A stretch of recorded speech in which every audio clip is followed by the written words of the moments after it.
Perkenalkan diri, nama saya Rima Dwi Puspitasari dengan NPM 231501038. Saya dari kelas KSIB. Assalamualaikum warahmatullahi wabarakatuh. Pada kesempatan ini, saya akan mempresentasikan ujian akhir semester mata kuliah Keamanan Sistem Informasi dengan topik eksplorasi dan implementasi Future VPN menggunakan PF Sense. Jadi, tujuan dari video tugas ini adalah untuk memahami konsep virtual private network modern dengan mengimplementasikannya menggunakan PF Sense serta membuktikan konsep tersebut melalui pengujian langsung pada dua komputer yang berada di jaringan yang berbeda. Dalam implementasi ini, salah satu komputer berperan sebagai server pfSense sekaligus web servernya, sedangkan komputer lainnya akan berperan sebagai client VPN. Kemudian, pembuktian konsep ini dilakukan dengan menunjukkan bahwa web server yang berada di jaringan private hanya dapat diakses setelah koneksi VPN berhasil dibangun.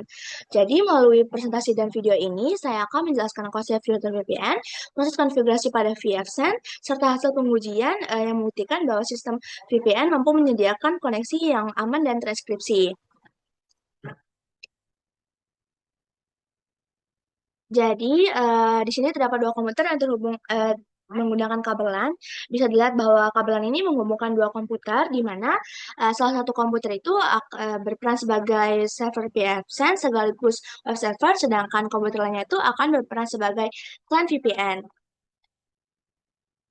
Kemudian pada gambar ini menunjukkan konfigurasi jaringan Ethernet pada komputer klien yang digunakan dalam implementasi Future VPN. Jadi pada tahap ini IP address diatur secara manual untuk memastikan komunikasi jaringan yang konsisten dan memudahkan proses routing melalui pfSense. Pengaturan IP segmen ini dilakukan secara manual agar alamat IP tidak berubah-ubah. Hal ini penting dalam implementasi VPN karena pfSense membutuhkan alamat IP yang konsisten untuk proses routing, firewall, dan juga autentikasi koneksi. Jadi alamat IP versi 4 192.168.150 menunjukkan bahwa komputer klien berada pada jaringan lokal yaitu 192.168.110/24 dan berfungsi sebagai perangkat yang akan terhubung ke VPN pfSense. Kemudian terdapat subnet mask yaitu 255.255.255.0, di mana ini itu digunakan untuk membatasi ruang alamat IP dalam suatu jaringan lokal sehingga komunikasi antar perangkat itu dapat dilakukan dengan benar. Jadi IP versi 4 gateway ini diarahkan ke alamat 192.168.111 yang merupakan gateway jaringan. Dalam hal ini adalah pfSense. Dengan konfigurasi ini, seluruh lalu lintas jaringan klien akan melewati pfSense sebelum diteruskan ke jaringan lain atau melalui VPN.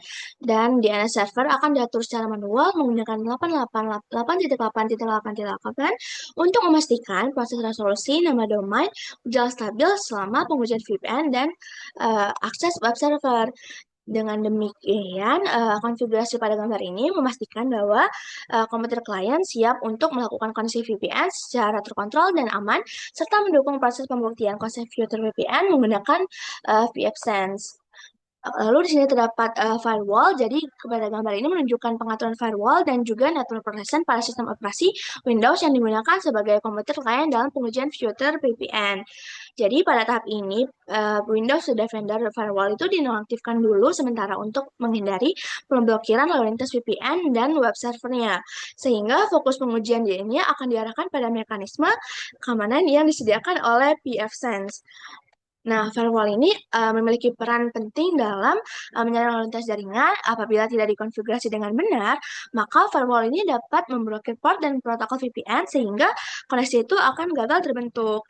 Kemudian, dengan demikian, konfigurasi firewall pada sisi klien ini memastikan bahwa hasil pengujian benar-benar mempresentasikan kinerja dan keamanan fitur VPN pada pfSense tanpa adanya intervensi pemblokiran dari sistem operasi klien. Jadi di sini kita masuk ke pengaturan network connection itu di Ethernet 5, kita pilih yang prioritize. Kemudian di sini kita pilih yang bagian Internet Protocol version 4, kemudian kita pilih properties, kemudian di sini address-nya itu kita atur ke static yaitu 192.168.111 dan sound address-nya itu default yaitu 255.255.255.0. Itu bentuknya static ya. Kemudian di sini kita akan masuk ke bagian firewall, di mana kita kan tadi harus memastikan dulu firewall di komputer yang kedua ini. Tadi kan yang di komputer pertama. Di sini komputer kedua juga kita matikan. Di sini domain networknya firewallnya off, private networknya off, public networknya itu juga off. Kemudian di sini kita masuk ke bagian Laragon untuk mengaktifkan web servernya. Kita start, lalu kita masuk apakah web servernya itu sudah berjalan. Di sini web servernya itu sudah terlihat bahwa web servernya itu sudah berjalan. Jadi di sini kemudian saya akan masuk ke pfSense, kemudian di bagian sistem yaitu sertifikat. Di sini kita bisa menambahkan add sertifikatnya. Di sini deskripsi namanya itu kita bisa isi. Sebelumnya saya sudah mengisikan dengan KSE, jadi di sini kita tidak perlu mengisikan lagi. Kemudian di bagian key tab-nya itu di default, kemudian di bagian di set algoritmnya itu default juga. Kemudian di country code-nya itu kita ubah ke Indonesia yaitu ID. Kita scroll aja ke ID, bagian ID. Setelah itu di bagian state of provinsinya itu kita isi Lampung. Kemudian untuk city-nya itu kita isi Bandar Lampung. Kemudian organisasinya itu kita isi Universitas Lampung. Dan yang terakhir itu kita isi Universitas Lampung juga. Kemudian di sini kita bisa save kalau belum membuat sertifikatnya.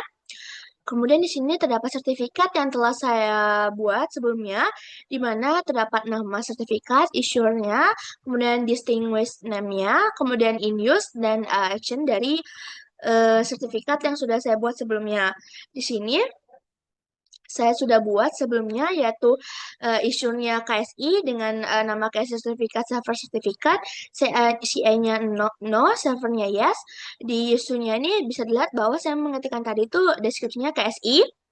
Kemudian di sini terdapat distinguished name-nya, di mana ini merupakan informasi dari data-data yang telah kita masukkan di sertifikat tadi, yaitu Lampung, Universitas Lampung, kemudian Bandar Lampung, kemudian ada valid formnya dari tanggalnya. Kemudian di sini saya akan masuk ke sistem user management di bagian user, di mana terdapat user yang telah kita buat. Jadi kita bisa buat user lagi di bagian add. Di sini kita bisa menunjukkan username, password, full name, experience date, terus ada group membership, kemudian ada case-nya, langsung bisa kita save langsung.